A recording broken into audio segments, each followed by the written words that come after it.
Hello, Warren. Seminar conversation number 8. And yeah, from the Hurt Locker, the scene that stood to me the most was when James he decided to go to the streets and disable this bomb. But what stood out to me the most in that scene was when there was no soundtrack backing the scene up, like no music at all. Because of that, we are able to focus more on the little sounds, like his footsteps, his breathing, maybe even the sounds around the environment. And through that, we have this sense of like uncertainty, like anything can go wrong in that moment, like anytime. And another film I relate to this film was this movie named A Quiet Place.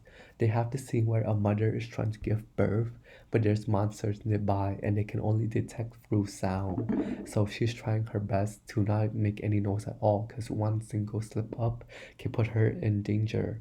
And yeah, second question, analyze.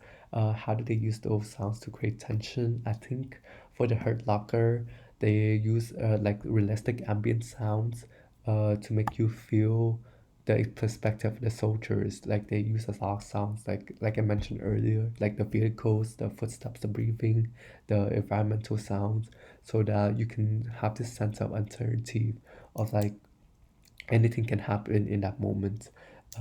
Quiet Place, it uses sound a part of its story because the sound is the enemy in that movie. So, uh, uh, so trying to do anything in a movie can create any sound and you will be put in any danger. And third question was interpret. Uh, for Catherine, she tried to use sound so that we can feel the soldier's perspective, like the sense of uncertainty, rather than making the war feel more lively and kind of exciting. For the for A Quiet Place, John, the filmmaker, wanted sound to let us feel the character's vulnerability. Like they have to go through the trouble of learning a sign language, knowing how to control their sounds and how much sound they produce a day, so they don't have to run those monsters. For the fourth question was, what did I learn from this lecture today?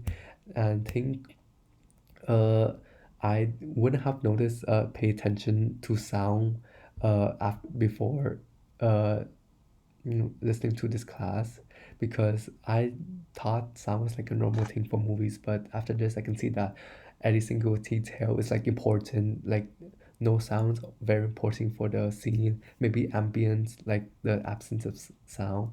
But yeah, that's what I learned from this lecture.